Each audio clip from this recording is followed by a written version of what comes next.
Abrimos, señoras y señores, la tertulia de este viernes 6 de septiembre del año 2019. Estamos con Gonzalo Pérez del Castillo. Buen día. Muy buenos días. Te sorprendí nombrándote primero. Me tomaste totalmente por Nunca sorpresa. Lo nombro primero, jamás. Se queja, en fin. Es una cuestión de principio, pensaba yo, pero se ve que no lo es. Juan Grumpone, ¿cómo te va? Buen día, ¿qué tal? Fernando Butazzoni. Buenos días. Y Ana Ribeiro. Está ocupadísima. No, ocupadísima. Hoy no podía acompañarnos. Vuelve el viernes próximo, pero como otras veces, sí está allí. Sentado, traje a mi primo. El invitado, Álvaro Pérez. Buenos días, muy bien. ¿Son primos entonces? Sí. Somos primos, todos los Pérez somos familia, como todo el mundo sabe. Una multitud. Una multitud, gran familia. Vamos al primero de nuestros temas. Una decena de militantes animalistas irrumpieron este miércoles en el ruedo de la Expo Prado cuando hacía uso de la palabra el presidente de la Asociación Rural, Gabriel Capurro. Terminaron interrumpiendo durante algunos minutos ese discurso, el discurso inaugural. Los activistas, que habían pagado la entrada para ingresar y estaban camuflados entre el público, se movilizaron con bengalas azules y carteles que pedían la liberación animal. Además de corear esa consigna, otros gritaban: los animales no son cosas para el consumo, los animales no se comen, los animales no son nuestros objetos. ¡Liberación animal! ¡Liberación animal! ¡Liberación animal! ¡Liberación animal! Vamos a dejarlo que se desahoguen un ratito. ¡Liberación animal! ¡Liberación animal! Luego de que los militantes fueran desalojados de manera pacífica por funcionarios de la Expo Prado, Capurro sostuvo que siempre hay gente que no entiende el trabajo del sector agropecuario. El presidente de la AURU advirtió que en los últimos años circula información tergiversada sobre el trato a los animales en el sector.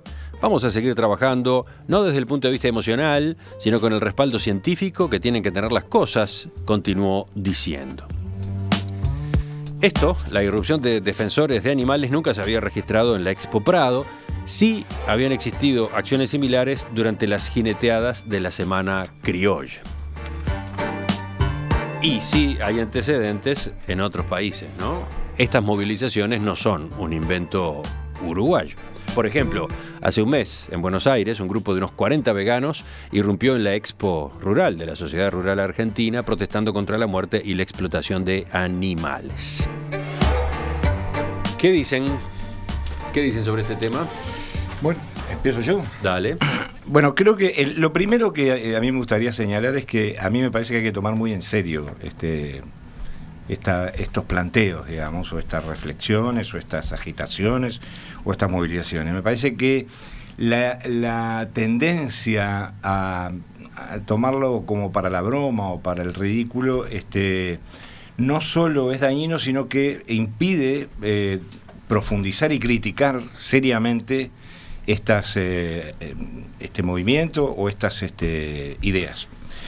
Lo segundo es que el movimiento animalista se basa o se apoya básicamente en las reflexiones sobre el especismo, lo digo porque mucha gente no sabe lo que surgieron en la mitad del siglo pasado, 1970, 70 y pico, en el norte, en Estados Unidos, sobre todo también en Inglaterra, y que después tuvo su máxima, apoyo filosófico en un filósofo australiano, de apellido Singer, hijo de unos judíos europeos que emigraron a Australia, y que fue el que desarrolló toda una concepción ética y jurídica sobre los animales. Pero, es decir, que todo ese movimiento tiene un sustrato filosófico, un sustrato de ideas, de teoría, que de alguna manera le da una carta, digamos, de presentación y que habilita la discusión y el debate. Y creo que es una cuestión que los animalistas uruguayos no se han planteado, la discusión y el debate, sino simplemente la protesta y la manifestación.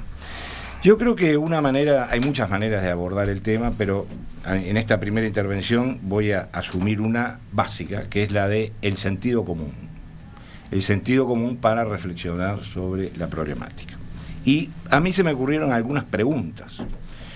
¿Cómo se establecen las jerarquías zoológicas en las cuales se basan también los animalistas. Es decir, ¿por qué proteger a las vacas y a los caballos y no proteger a los mosquitos o a las cucarachas? La segunda es qué criterios se usan para la protección de los animales. ¿Qué criterios? Son todos elementos que intervienen en el planteo de los animalistas. ¿Qué criterios se deben usar? Otra pregunta es qué valor se le debería asignar a los animales que están ubicados, por decirlo de alguna manera, en el fondo de la bolsa. ¿Cuáles? Bueno, por ejemplo, las esponjas, por ejemplo, los gusanos planos, los platenmintos, por ejemplo, los corales, etcétera. Es decir, ¿qué lugar se les asigna a esos animales en este esquema de protección animalista? O sea, ¿es lo mismo un perro que un mosquito? ¿O una ballena que una hormiga? ¿Y qué pasa con los animales que son factores de transmisión de enfermedades para otros animales y para los humanos? Los mosquitos, las pulgas, los piojos, la garrapata, etcétera, etcétera, ¿no? Entonces, yo creo que todo esto tiene una respuesta, es que todas estas categorizaciones hechas por los propios animalistas son categorizaciones que están basadas en el trabajo del cerebro humano. Es decir, es el hombre el que ha determinado qué es el sistema nervioso central, quiénes lo tienen y quiénes no lo tienen, qué funciones cumplen, la definición de dolor, de sentir.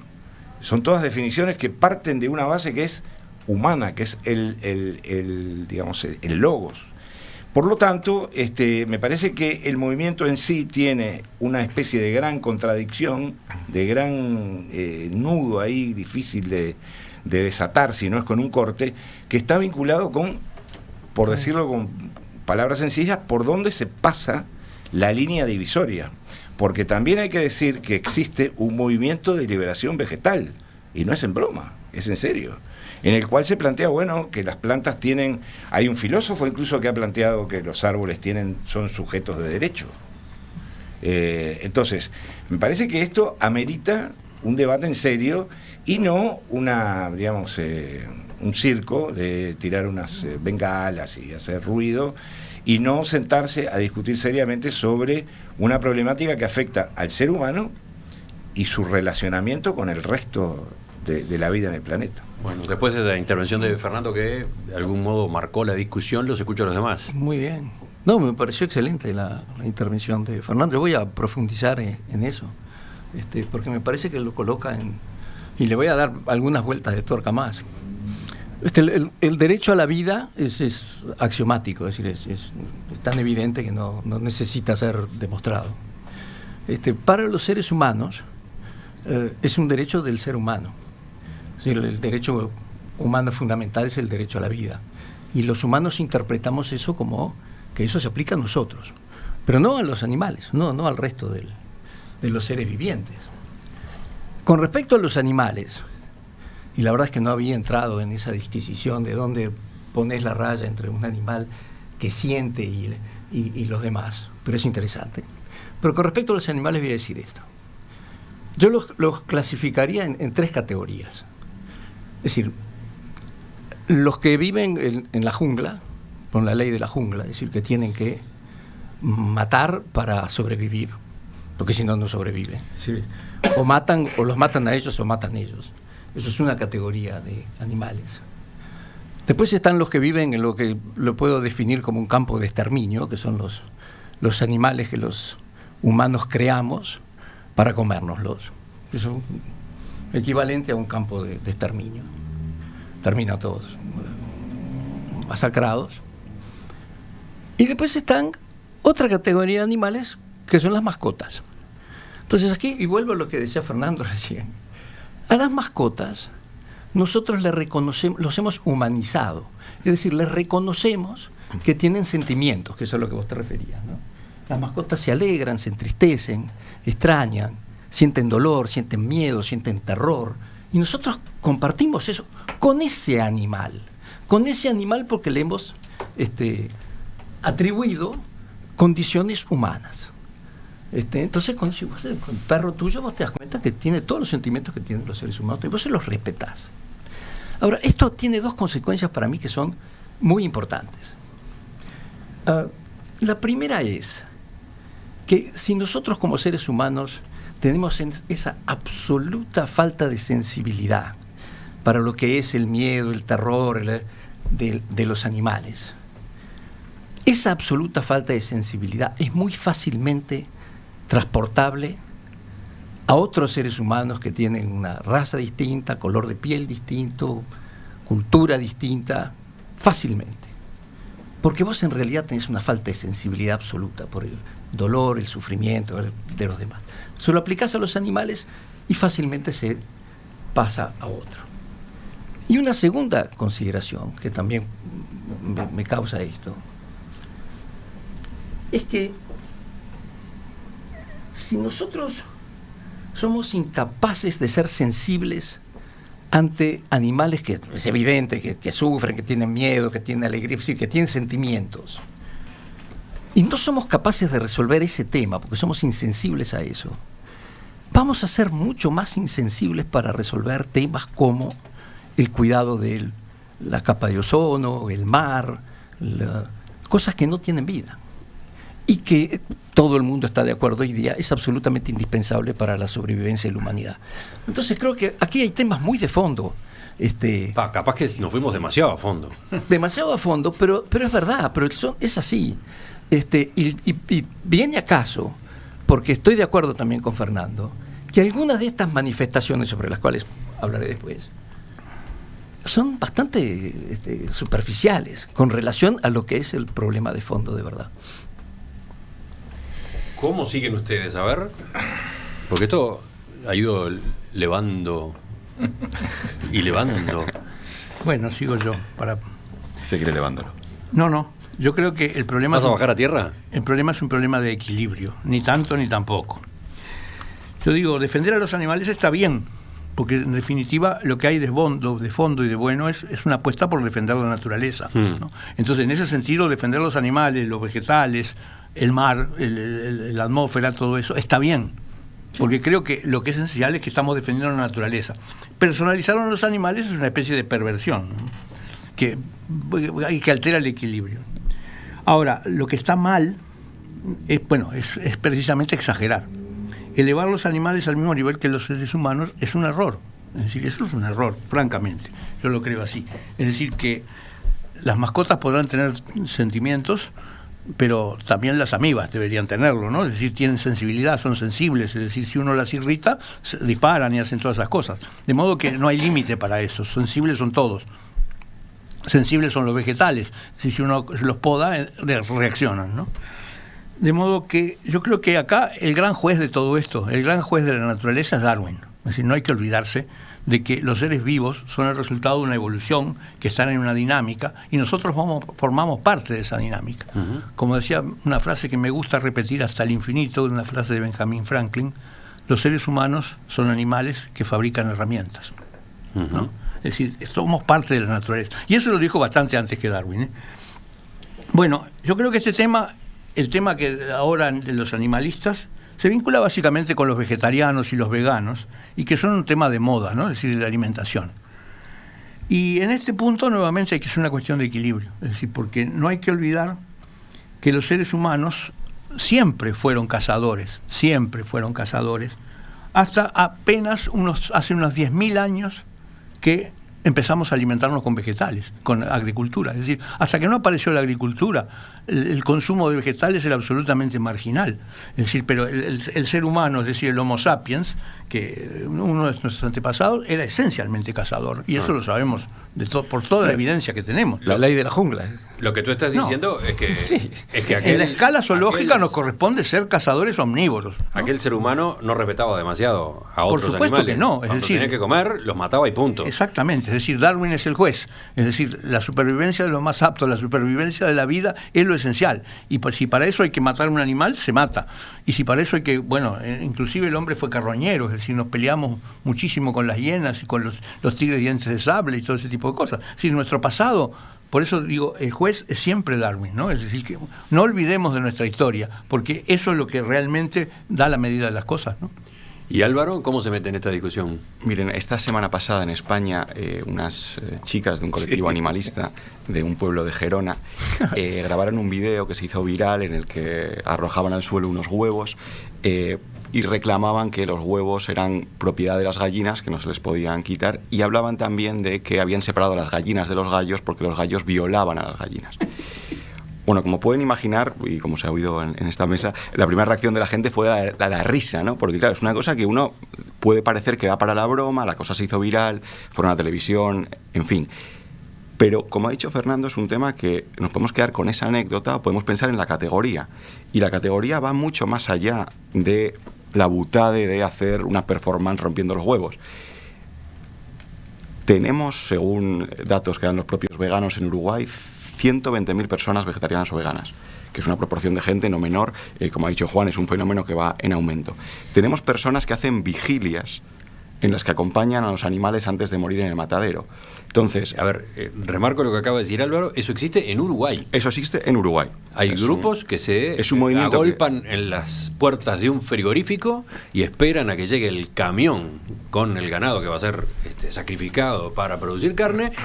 Y en ese momento se movilizan, ellos dicen que quieren acercarse a esos animales, transmitirles solidaridad, transmitirles amor, acariciarles antes de que mueran, etcétera, ¿no? Este movimiento, que es global, se llama Animal Safe y nace en Canadá y está en buena parte del mundo. Entonces, todo esto me ha parecido muy buena la aportación de la mesa, porque generalmente cuando se habla de estos temas la primera reacción suele ser la risa o la mofa. Sin embargo, esta gente se lo toma muy en serio. Y es una manera que tenemos hoy, y esto a mí me interesa mucho, de enfrentarnos a la realidad y a la política, que son con las causas. Quiero decir, cuando yo estudiaba en la universidad hace 12 años, había una compañera o dos compañeros que eran vegetarianos y era lo raro. Hoy, en el salón de clase, hay muchos estudiantes que son así, incluso alguno, que según me comentaba el otro día una profesora, hace vigilias de este tipo. Entonces, reírse de eso para ellos es reírse de algo sagrado, porque es en lo que creen. No creen en otras cosas y militan por este tipo de causas. Entonces, me parece importante, y lo ha dicho muy bien Fernando, no relativizar esta cuestión, porque hay gente que dedica su vida a esto y son las nuevas causas. Y lo vemos en los animales y lo vemos en otros fenómenos. La gente hoy va por las causas y no tanto por los partidos. Es el feminismo más que un partido determinado, y es el animalismo más que otra cuestión. Pero también ha dicho Juan alguna cosa que me parece muy interesante, que es el salto que a veces hace el animalista, que por darle una naturaleza al animal personal, por personificarla, a veces deshumanizamos. Claro, seguramente la mayor parte de la gente en Uruguay y mucha gente en España es antitaurina, parece algo que puede ser una aberración, algo que puede ser. Pero claro, esa misma gente que es antitaurina, con mucha alegría y mucha ligereza, festeja las muertes de los toreros en Twitter. O les desea la muerte a los toreros. Entonces, puede ser un fin noble o no, no voy a entrar en esa discusión de defenderlo, criticar a los toros me parece muy bien. Ahora, para criticar a los toros, desear la muerte a un ser humano, deshumanizar al hombre, ¿es el camino? Bueno, los excesos a veces también de este tipo de movimientos, de este tipo de causas, de esta manera de entender la política. Sí, yo estoy de acuerdo con prácticamente todo lo que se ha dicho. Creo que además, así como no se debe deshumanizar ese planteo, esa realidad, tampoco se debe desanimalizar a los animales. Es decir, si nosotros nos ubicamos en la historia, digamos, la evolución de la vida en la Tierra, ha sido una evolución extraordinaria, pero además implacable. Y cada quien ha logrado determinada ubicación dentro de el panorama de la vida. Cuando Gonzalo dice es la ley de la jungla, emplea dos términos que son producto del largo trabajo de pensamiento filosófico humano, que es ley y jungla. La jungla tiene sentido para la inmensa mayoría de nosotros que no vivimos en ella. Y la ley claramente es una construcción humana, la que sea, incluso las leyes de la física. La segunda ley de la termodinámica fue pensada y digamos, enunciada por una mente, no estaba en la naturaleza per se. Entonces, lo que yo creo es que desanimalizar, como vemos diariamente, perritos que van con su saquito, su busito, su gorrito, etcétera, etcétera, por la calle, desanimalizar a un animal es también un elemento que me parece que es... Qué complicado, ¿no? Pero qué complicado que está esto. Sí. Porque en el fondo podría decirse, el dueño de ese perrito lo está tratando bien. Lo está tratando como un ser humano. Y eso implica desanimalizar al perro. Ajá. Que el perro tiene una naturaleza canina, es un cánido, no es un Homo sapiens. Ajá. Qué complicado. Sigo con lo de que complicado, porque obviamente, coloquémonos en otra hipótesis, en otra anécdota. Alguien que tira un carro de caballos y como el caballo está cansado, o está flaco, o está hambriento y no se mueve, le pega. Y le pega, y le pega para que avance. Nadie puede aceptar eso. Por más que sea un animal, por supuesto. Obviamente ahí hay un abuso. Antes, quizás en otras épocas no nos chocaba, no nos movilizaba. Ahora, un gesto como ese nos moviliza, ¿no? Hasta ahí llegamos. Y después, ¿cómo seguimos, ¿no? En el análisis. ¿Cómo aplicamos esta nueva forma de encarar la relación con los animales? Darwin es el juez. Darwin es el juez. No, ¿Qué quieres decir con eso? Que hay que pensar que somos parte de la naturaleza y de un fenómeno natural que fue descrito por primera vez por Darwin en forma muy precisa. Tenemos que aplicar eso. No podemos apartarnos de eso.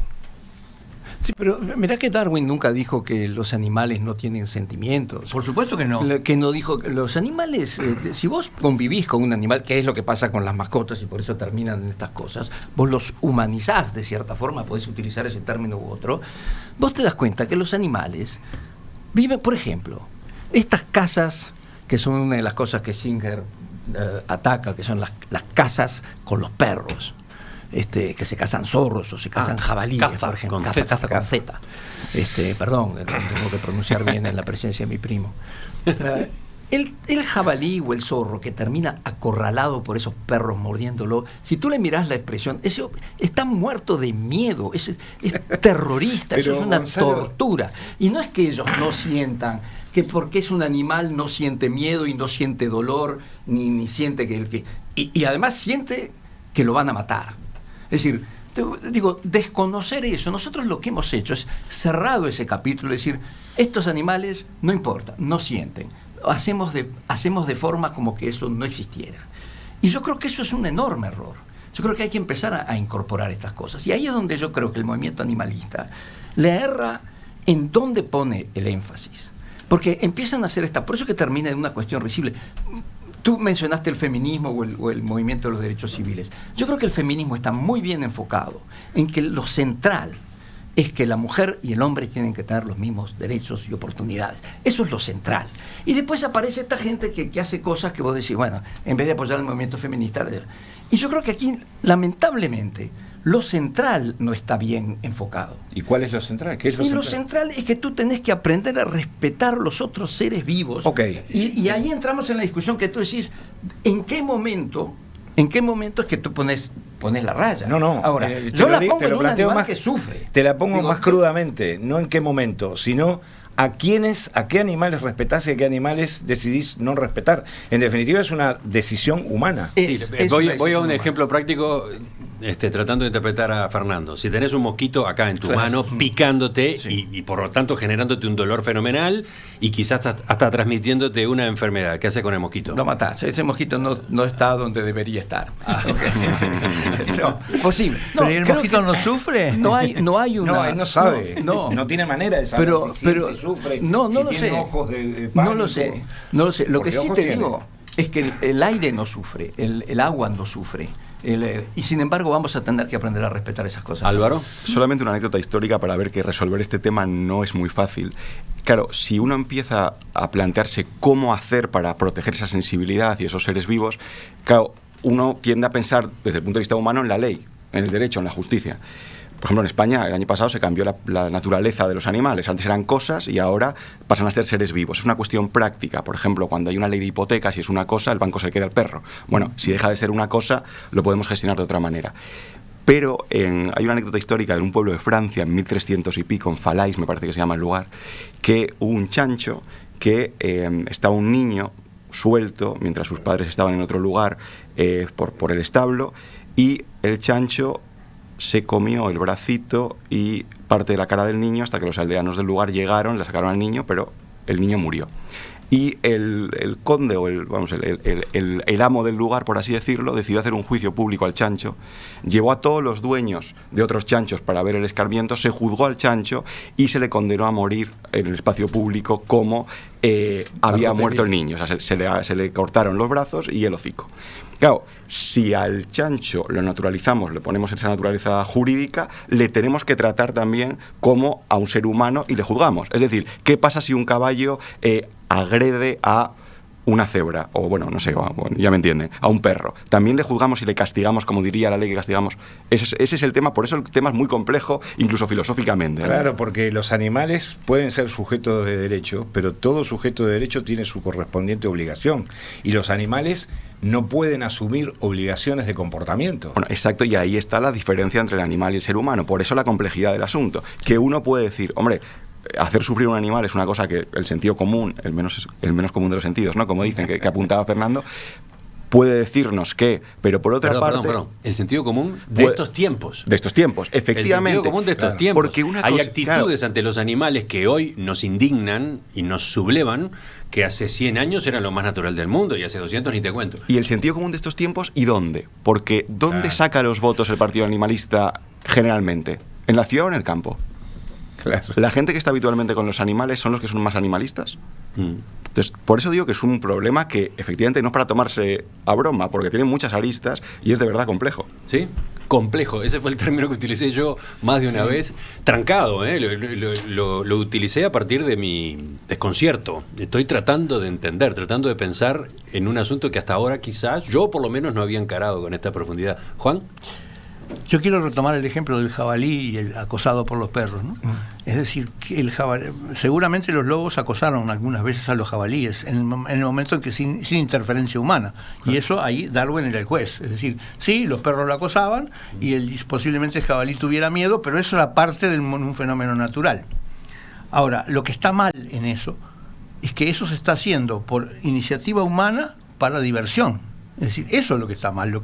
La perversión nace en ese momento. Es decir, que estamos haciendo todo ese teatro, todo ese sufrimiento, porque inclusive esos perros que están acosando al jabalí, algunos de ellos mueren también. Sí, es decir, es toda una matanza de seres vivos para simple diversión de un ser humano. Ese podría ser un criterio de corte. Pero claro, es decir, nuevamente, Darwin es el juez. Es decir, eso no tiene nada que ver con la evolución de las especies y con el curso de la naturaleza. Bueno, entonces sigo con tu razonamiento. ¿Y si matamos para comer? Eso tiene que ver con la historia, es decir, siempre hace 4, 5, 7 millones de años que estamos haciendo eso. Pero yo quiero dar un ejemplo en que Darwin no tiene nada que ver y que me parece que debería sinceramente ser prohibido, que es